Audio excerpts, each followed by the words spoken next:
Samsung looks ready to shake things up again, and the excitement around its upcoming dual folding device is getting harder to ignore. The Galaxy Tri-Fold is expected to land before the end of the year, and every new leak makes it feel even more real. We've been hearing whispers about pricing for a while, but the latest rumor hits different because it points to a drop that nobody saw coming. According to Korean blogger Yoo on Naver, Samsung might price the Galaxy Tri-Fold at roughly 3.6 million won, which is about $2,446 in its home market.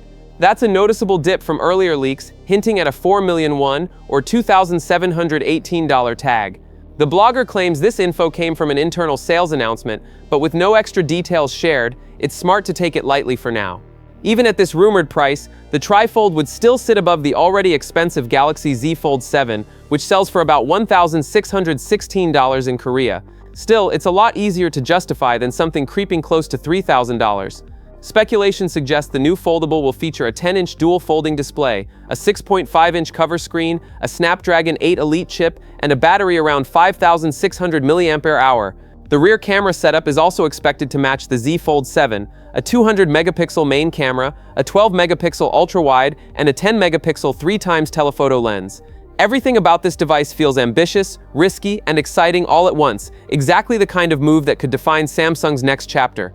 Samsung's next big leap is shaping up very differently. Instead of chasing massive production like it did for its 2025 foldables, a fresh report says the company is taking a cautious, almost experimental approach with its upcoming Galaxy Z Tri-Fold. The elec in Korea claims Samsung is not planning hundreds of thousands of units. It is reportedly aiming for fewer than 50,000. Early supplier talks even hint at only 20,000 to 30,000 units. According to the report, Samsung will keep refining the Tri-Fold through December, and suppliers are waiting for the next update. The mood behind the scenes feels uncertain. Suppliers are not convinced Samsung will place another round of component orders, which makes this limited run feel even more intentional. If you're still watching, that means you love tech, so hit subscribe and prove it. This strategy might simply reflect the market. Samsung may want to start small, test reactions, and then decide whether to scale. We have heard whispers like this before, and there is probably more to the story. The timing makes it even more interesting. Just yesterday, a leaked video gave us the clearest look yet at the Galaxy Z Tri-Fold. The device showed a folded display of 6.5 inches that expands to 10 inches when fully opened. The bezels looked surprisingly thick, though the overall shape felt close to the Galaxy Z Fold 7. Earlier this year, Samsung was scrambling to meet demand for that model, even placing orders for roughly 260,000 extra units, which was a 60,000 unit jump above its original plan. That makes the Tri-Fold's rumored 20,000 to 30,000 unit plan feel tiny in comparison. Some speculation suggests Samsung may even skip a United States launch because of pricing. Early estimates say it could touch $2,500 in the United States,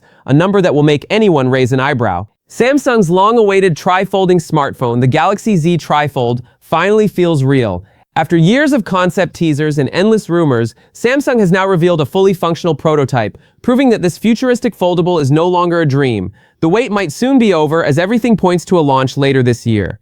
While Samsung hasn't confirmed an exact date yet, all signs say the countdown has begun. The Galaxy Z Tri-Fold has just cleared its Bluetooth SIG certification, a major milestone that usually happens right before an official release. Several model numbers appeared in the listing: SMD63090, SMD639U, SMD639U1, SMD639N, and SMD639B. They may seem odd compared to Samsung's regular naming pattern, but that's no accident. Samsung often hides upcoming devices behind coded IDs to keep leaks and prying eyes at bay until launch day. According to reports, the first two models are headed for China and South Korea, while the next pair covers the United States, including both locked and unlocked versions. The final model, SMD639B, is believed to be the international version, though there's a little twist. Insiders claim Samsung's initial rollout will be limited to the US, China, South Korea, and the UAE. There's talk that Taiwan and Singapore might be added later, but a full global launch likely won't happen until 2026. Interestingly, the international variant seems to have received a separate certification, which could mean minor hardware differences. Still, the Bluetooth listing alone doesn't reveal much, leaving room for plenty of speculation. Samsung's Tri-Fold dream is finally unfolding into reality. With every leak and certification, the buzz only gets louder. This could be the company's boldest foldable yet, the next big leap in smartphone design.